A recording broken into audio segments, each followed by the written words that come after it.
Bonjour, Sœur Madeleine. Ah tiens, bonjour, t'es Comment ça va? Ah, ça va bien. Dis-moi donc, à quel âge es-tu rendu? Hey, c'est un peu embêtant, mais je vais te le dire. OK. 100 ans aujourd'hui. Mais c'est pas de ma faute. Non? Non. Dis, Madeleine, ça fait quoi d'avoir 100 ans? Bon, ça fait quoi? J'ai toujours vécu au jour le jour, et puis j'ai jamais compté les années, et je remercie le bon Dieu de m'avoir gardé si longtemps. Hé, Madeleine, tu es d'une famille heureuse, nombreuse. Pourrais-tu nous donner quelques petites anecdotes de ta vie de famille quand tu étais jeune? Ah, comme tu as raison, on était nombreux chez nous. 10 garçons, 5 filles. Alors, je jouais. J'ai toujours partagé les jeux des mes petits frères. Et c'est peut-être à ce moment-là que j'ai pris le goût des sports. Ensuite, il y en a une autre qui est plutôt familiale. Tous les dimanches, au soir, ma mère réunissait les enfants dans le salon. Elle se mettait au piano. Mon père lisait son journal. Et puis chacun avait sa chanson qu'on devait la chanter. La mienne, c'était Par le petit doigt long l'air avec mon petit frère. Malheureusement, toute la journée, on s'était disputés toutes les deux. Alors, il ne voulait pas chanter sa chanson. Alors, maman a dit, tu vas la chanter? Et elle a dit, pour mieux la chanter, faites la paix, embrassez-vous. Alors lui, j'ai tourné vers moi, puis il m'a fait une grimace. Ça a été son pardon. On a été obligés de chanter notre chanson. Veux pas.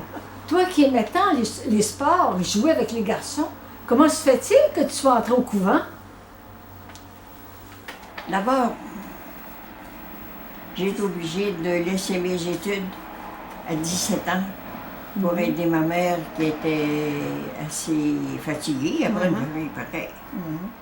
Même à 19 ans, je ne pensais pas à mon avenir. Et à un moment donné, Sœur Saint-Roch, qui était supérieure au foyer, un ami de la famille, est venue chez nous.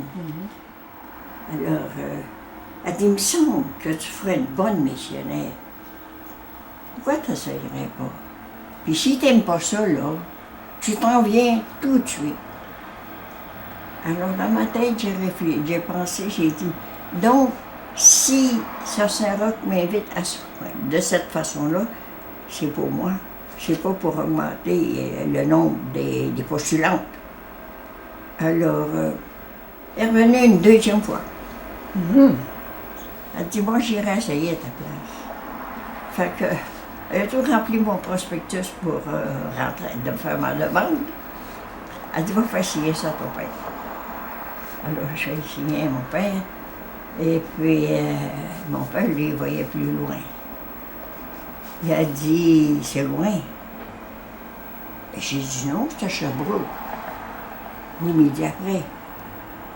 Puis là, 2 larmes ont coulé. Et puis, j'ai décidé d'essayer. Et je ne vous mens pas, ça a été comme sur des roulettes. Aucun problème d'aucun côté. Ma lettre de bonne conduite du curé, ma lettre de bonne santé du docteur, et ainsi de suite. Ça, c'était au mois de juin. Et puis au mois de septembre, je suis là. Mais personne ne croyait que Madeleine Fillon pouvait faire une chose. C'était dans quelle année, ça? Ah, ça, par exemple, en 38. Et avant de rentrer, je rentrais un dimanche. Samedi, un de mes frères dit à l'autre, qu'est-ce qu'on donne à Madeleine? Elle rentre au couvent demain. Oh, il dit, moi je donne rien parce qu'elle va être ici demain. Alors, je suis rentrée pareil. J'ai persévéré jusqu'à mes 100 ans. Puis aujourd'hui, ben bravo, bravo.